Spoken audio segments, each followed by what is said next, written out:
So now I'm going to tell you 5 ways which helped me reduce frizz, and hopefully that will help you too. Now this is not a quick hack video, or I'll just tell you something miraculous, something magical, and that will instantly reduce frizz. No, you will have to put in your hard work, your willpower into this. That's right, put in work. Because all throughout years we've only damaged our hair because we didn't know that it was wavy and we didn't know how to take care of it. So now to fix that and to get on the right path, it will take some time for your hair to flourish and get back to its best self. Number 1, stop listening to what your parlor wali didi or what your parlor wali auntie tells you to do. I know we've all been in this situation. We only go for a haircut, but then they start criticizing our hair, saying, oh, your hair is so dry, oh, your hair is so dull, oh, it is so frizzy, it is so rough. You should get this treatment done, you should get keratin done, you should get rebonding done, and whatnot. I'm not listening. Please don't fall for it. Your hair is absolutely beautiful. Your hair is absolutely worthy. Your hair has a lot of potential and it is perfect the way it is. Please note, if you want to do that on your own, there is no harm in that. Nobody is judging you for it. Please go for it, but please don't go for a salon treatment thinking that your hair is ugly. No matter how much they tell you, if you do this type of keratin or if you do this type of chemical treatment, it won't damage your hair. But the reality is, anything that meddles with the chemical integrity of your hair is going to damage your hair in the long run. Number 2, it is not necessary to comb your hair every single day. Now this one I know will come as a shock to a lot of people here. Oh my God! It is not 100% necessary, or it is not compulsory for you to comb your hair every single day. But the thing is that if you have frizzy hair, your hair likes to stay in clumps. If you see this strand of my hair, you know how it is in a particular shape. You can see how it is in a particular shape. Now this shape of the hair is formed by number of single strand hairs clumping together, that is staying together. Now if I run a comb through this clump, complete structure of this clump will get ruined and it will turn into frizz. Like, let me show how. So I'm just taking my detangler here and I'm combing it again and again. Can you see how it was before and how it is now? It has frizzed up. Now imagine if I did this to all of my hair. As soon as I brush out all of my hair, it is going to turn into a big, messy, frizzy poof ball. Then when should you comb your hair? I comb my hair only on wash days. That is, for example, today is Thursday and today I combed my hair before washing them, and now I'm not going to comb my hair till the next wash day. So my next wash day is going to be on Sunday, and I'm again going to comb my hair on Sunday. So between Thursday and Sunday I am not going to comb my hair. But then you will say, ki, how are you gonna braid your hair and everything? So I have a braiding tutorial on my Instagram channel, that is @nerdy_ways. I'm gonna link that in the description box so you can see that real video. However, if you're not comfortable, it is completely okay to comb your hair every single day, but just know that your hair is gonna frizz up as soon as you comb the hair. Number 3, use the right hair products for your hair type. I have dry scalp and dry hair, and because of this I use sulfate-free shampoos and sulfate-free conditioners. Now sulfates are very good surfactants, they are very good cleansers, but they can also be very drying for dry scalp and dry hair, and this is why I avoid sulfates. I have fine hair, but looking at it, you might think that I have very thick hair.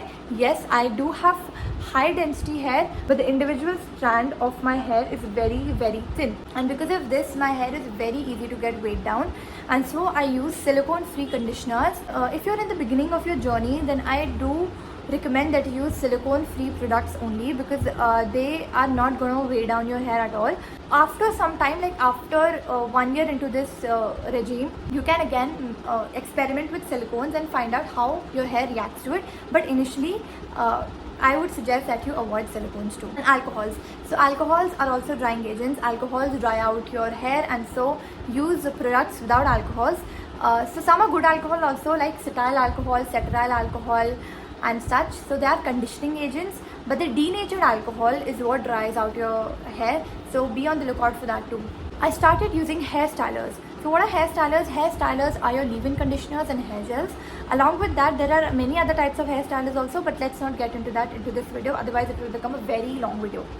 leave-in conditioners are applied to your hair like a cream, and you are not supposed to rinse out the leave-in conditioner after you apply them. I let it stay in my hair till the next time I wash my hair, and along with that I also use hair gels. Now hair gels are a boon for frizzy hair.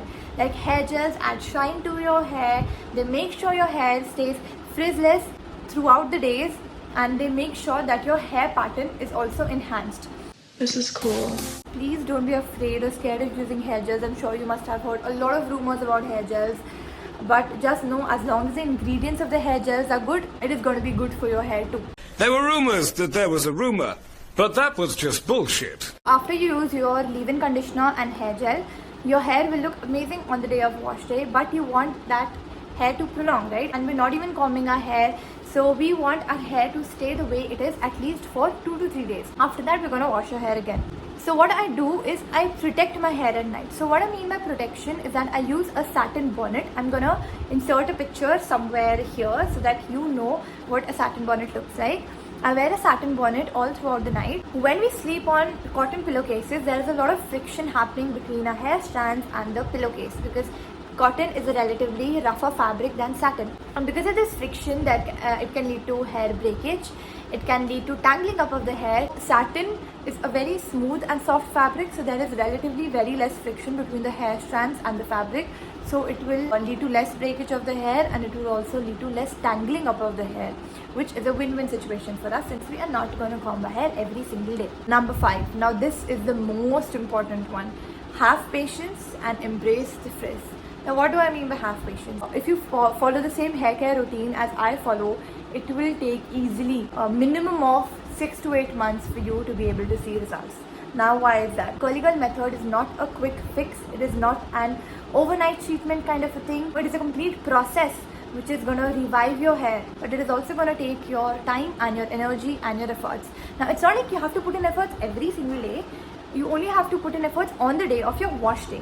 My hair takes 1 hour to wash and another 1.5 hours to dry in summers, and that is because I have long hair and I have dense hair.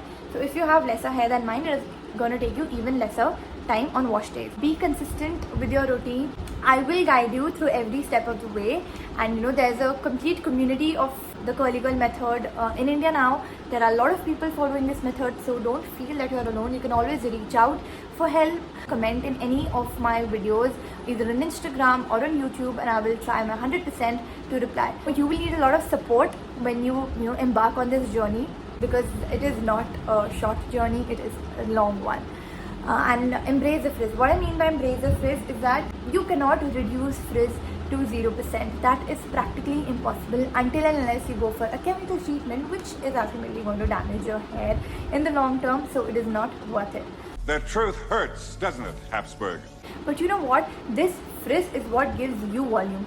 Now, you might think that my hair is so voluminous, it is dense and all of that, but please note that my hair also has frizz.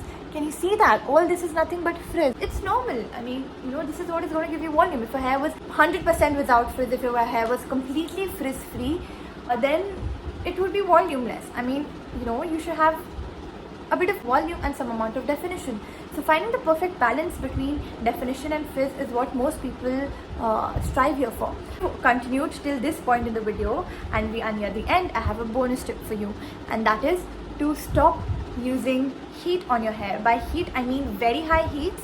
Straightening your hair and blow drying your hair regularly. Like, sometimes it is okay for a change, you want to get it done, it's fine, but please don't fall into the habit of doing it regularly. I know it is very tempting to just take a straightener and straighten your hair when you are having a bad hair day, but trust me, stick with your natural hair and your hair will reward you in return. You got it, dude. And if you liked this video, press the like button. If you did not like this video, press the dislike button. And if you want to watch more such videos from me, please do consider subscribing. Thank you so much for watching.